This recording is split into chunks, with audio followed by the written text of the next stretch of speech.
Ja tervetuloa jälleen kerran Antto vs. videon pariin. Tällä kertaa vähän jännityksellä katson, kuuluukohan tää ääni miten hyvin, koska oon täällä Islannissa isäni 60-vuotiaita viettämässä ja ajattelin, että hei, voisin tästä tehdä lautapelikontsaa myös täällä. Tosiaan tuossa taustalla näkyy joku tommonen kylä, nyt ei kyllä nimeä todellakaan muista, mutta laitan tähän ruudulle. Siellä tosiaan ollaan majoitettu tuossa lähistöllä nyt muutama päivä ja tosiaan tänään mennään Reykjavikkiin vähän hengailemaan ja huomenna aamulla lento takaisin Suomeen. Mutta eikä lähdetä tutkimaan vähän Islannin lautapeliskeneä. Let's get to it! No niin, autossa ollaan, niin äsken käytiin Reykjavikin, mikä ihme pääkirkko tai tommonen iso kirkko nyt onkaan. Laitan taas senkin nimen tähän johonkin ruutuun. Ja anyway, niin nyt seuraavaksi ollaan menossa Nexus-nimiseen lautapelimestaan. Siellä ilmeisesti pitäisi ihan hyvä valikoima olla, semmonen oikein kiva nörttikauppa. Ja sitten sen jälkeen olisi tarkoituksena, katsotaan tästä puhelimesta, niin Spilavinir. No anyway, niin siihen tosiaan olisi tarkoitus sitten seuraavaksi mennä. Ja ymmärsin, että toinen näistä kaupoista on enemmän englantipainotteista ja toinen taas sitten vähän niin kuin islantipainotteinen. Ja tavoite nyt löytää joku peli matkamuistoksi täältä. Katsotaan mihin peliin päädytään, mutta eiköhän jatketa eteenpäin vinkuvassa autossa. Okei. No niin, sitä ollaan nyt peliliikkeessä. Täällä tosiaan on aika iso valikoima. Vähän tulee itse asiassa puolenkuun pelit vipaa mieleen tästä paikasta. Eli kaikenlaista tilpehööriä löytyy, nörttikamaa ihan sikana. Ja katsotaan, siellä ainakin jotain pelejä. Monopolissa taas ensimmäisenä. Tosiaan täällä löytyy pelimatskua. Wow, on kyllä hyvä valikoima. Joo, hetken tässä vähän tutkiskelee ja katsotaan, palaan kohta höpöttelemään enemmän. Joo, on kyllä hyvän näköinen valikoima täällä. Paljon semmoista niinku just englanninkielistä peliä löytyy, että yritän vähän tässä nyt katsella semmoista, mitä ei ehkä niinku Suomessa saisi hankittua. Ja tää on kyllä paljon pelejä. Siis sanotaan, että en ole ehkä Suomessa näin paljon yhdessä paikassa nähnytkään, että meillä tosiaan on vähän niinku hajotettu useampaa, niin silleen ihan hyvän näköistä. Ja tosiaan englanniksi löytyy, eli tää Nexus on tosiaan, että jos enkuksi haluaa hintatasoja itse asiassa, en ole nyt vielä kattonut, pitääpä katsoa joku hyvä vertailu. Käyväs vaikka, tuossa äsken oli Wingspania, niin tutkitaan vaikka Wingspanista paljon sen hinta. Eli täältä näkyy, ja no periaatteessa 11 000, ja se on 140 on niinku euro. Niin toihan nyt tarkoittaa, se olisi niinku, otapas 14 000 olisi niinku satku, niin semmonen varmaan 70-80 euroa. Et joo, on silleen hintavampaa. Semmoinen 10-20 vähän niin kuin enemmän, mitä ehkä saataisiin Suomesta esimerkiksi Wingspan ostettua. Niin. Stardew-välikin. Tosiaan en todellakaan näitä isoja pelejä ottaa täältä mukaan, koska ei mahu mukaan, mutta just tämmöiset Flip 7 sun muut, mitä vähän miettinyt, että vois muutenkin hankkia, niin semmonen varmaan joku nappaa täällä, mutta on kyllä hyvän näköinen valikoima. No niin, mielenkiintoinen tilannekäänne. Kysyin siis tiskiltä, että mikä peli olisi islantilainen, joka on niin kuin joko englanniksi tai kielivapaa. Ja hän neuvoi tämmöiselle pelisarjalle, mikä tästä löytyi täältä alahyllystä. Eli tämmöisiä pelejä.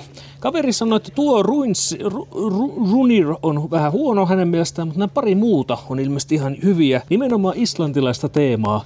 Ja on nimenomaan myös englanniksi, niin katsotaan mihin päädy. Tämmönen peli tosiaan sattuu mukaan, eli tämä islantilaista pohjoismaista mytologiaa sisältävä peli, mutta miten toi myyjä äsken sanoi, että on niin kuin, suunnittelijat sellaisia, että ne suunnittelee islantilaisia pelejä tai teemaisia pelejä, islantilaiset tyypit, jotka olisi semmoisia, että ne myöskin olisi niin kuin strategisesti hyviä pelejä, niin katsotaan mielenkiinnolla.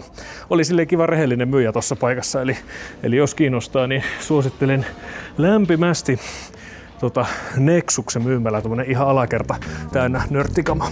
Mutta nyt ehkä käydään kahvilla ja sitten mennään vielä toiseen paikkaan. Wow. Tässä on seuraava paikka, eli Spilavinir, joku semmonen. Anyway, niin tää on ilmeisesti ihan hyvä. Täällä ilmeisesti voi myös pelailla, mutta tänään ei varmaan sitä tehdä. Joo, näilläkin on tosiaan aika hyvä kokoelma täällä On kaikenlaista erityyppistä settiä ja tosiaan aika kivan avara, aika kiva sisustus tässä paikassa. Että tää on siis tosiaan niin kuin enemmän lautapeliin erikoistunut. Tuolla on tosiaan pelialuetta ja tuossa on ilmeisesti pieni kahvilakin alue tuossa keskellä. Eli sille on pienempi valikoima tässä, mutta on jotenkin kivempi tunnelma. Mä kävin hakemassa toisen mikin tuolta autosta, koska saattaa olla, että mä pääsen haastattelemaan tämän paikan myyjää. Niin katsotaan mielenkiinnolla, onnistuuko se. Nyt seuraavaksi on pieni haastattelu ja katsotaan minkälainen tyyppi tämä on. So hi, welcome to the channel and tell me about yourself. Who are you? Hi. And where are we? Yeah. Okay, we are in Reykjavik, Iceland, in Spilavinir. My name is Thorri. We've run this shop for now, I think, now is our 18th year. Okay. So 18th birthday in October. Yeah. Nice, awesome. So hey, this shop, so 18 years, has it always been in here or have you like moved here from some other place? No, we started out like a stone throw away. Okay. And then moved here, I think it's been around 10 years ago. Okay. Yeah. And the reason moving? Bigger space. Okay. Yeah, we needed a bigger space. Yeah. I really like the space that it actually quite like this open space, that it's not so cramped. And I noticed there's some open tables, so is it possible to play games and like? Yeah. So you buy games, you play games. You haven't been downstairs, have you? I haven't been downstairs. Oh, we have a board game library with hundreds of games there. Okay. I have to actually go check it out soon. You can purchase access to the library and pay upstairs or downstairs if you want to. I was talking to you before I put the camera on what kind of board game scene is Icelandic board game scene? So how would you describe it in a couple of words? So, okay, couple of words. Good. So when we started out, there's a funny story. So when we started out, my wife and my cousin, they are the owners. They started out in 2007. Just before the first Christmas. So good idea to start a business just before Christmas. Yep. Good bang. Yep. Then after Christmas, no games, so they contact everybody who said, okay, we want more games now. Okay. And they said, why? Christmas is over. Nobody plays games if it's not Christmas. And they're like, but we plan to be here whole year round. Oh, yes. And they couldn't tell us, so we had to start importing our own games and stuff like that. Okay. And so we started teaching games, going into schools and teaching for classes. Yeah. Went into classes and taught games, and we've been doing that now since the beginning. Okay. And so I think Spilavinir is responsible for raising at least two generations of kids that have grown up knowing how to play games. Oh. So today we have adults that are very aware of the game scene and very aware of at what age you can start playing our store is mostly mainstream. Yeah. We aim at parents and people with families and friends and to play like fairly casually. We have some of the heavies, obviously. Yep. Yeah, I noticed too. Yeah. But our focus is on the mid-range and about there. Yeah. Whilst our competitors, they have been around for longer, and they come in from the scene with the statues and the miniature. Miniature. Thank you. Yeah. Thank you for the miniature games. Yeah. Not into that. No problem. No problem. I have the Star Wars one. Yeah. I really like that one. Yeah. The X-Wing miniature game. Yeah. I have that. I haven't played it, but I've heard so much about it. So it's good. I like it. Do you want to say something if someone comes to Iceland and would like to, for example, come play some games, see some local people? What time? Where should they come? Is there any Thursdays are the best. We're open until 10. Okay. If you want to play the heavies, I mean, give Nexus their fair share.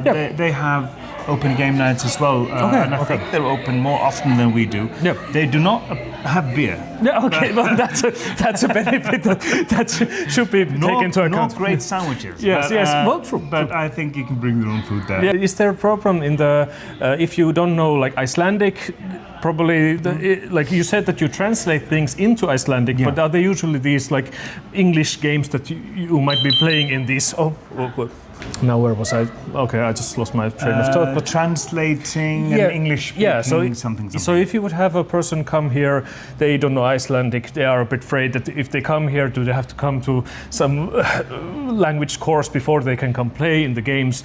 So like, do you usually play these English games, or are they usually these like Icelandic lighter games? Or I translate the descriptions of the games because Icelanders are adamant on the language. Yep. We are very fond of our language. Yep. It's a part of our national heritage and part of our national identity. That said, English is our second language. You can practically throw a stone, but don't at anyone, and they will speak English. Don't throw stones. And on game nights, I mean, the people will be able to speak Icelandic. We. I mean, if there's a word game in Icelandic, yes, you would have to know Icelandic. yes. Or use some Google Lens and try to translate the words in the fly. But I'm going to say there are not a lot of them chosen for game nights. Usually it's the mid-ranges and approachable 1 hour games. How many people do you usually have in game nights? 5, 30, 10, 15, 20. 20, yeah. So it's a good size. So is it possible to have a sneak peek at the library downstairs? Or do you wish us to? Don't need to sneak. Because be my guest. Yeah. Hey, but thanks anyway, and last handshake, and then I'll stop the video. No Hey, awesome guy. Hey, ja tosiaan pitäkää seuranta. What is the YouTube channel or some other social media that you wish to shout out? Spelavinner. It's our handle on both. Siellä lapsi rupesi tappelemaan. No niin. Spelavinner is our handle on both Facebook and Instagram. Okay, awesome. And the interwebs. Awesome. Thank you. Jahas, täällä on tosiaan lautapelipaikka täällä alakerrassa. Tulin vaan nopeasti ottaa klippiä. Täällähän siis on oikeesti, siis nyt on kyllä. Siis täällä on tosiaan tämmösiä pelipisteitä.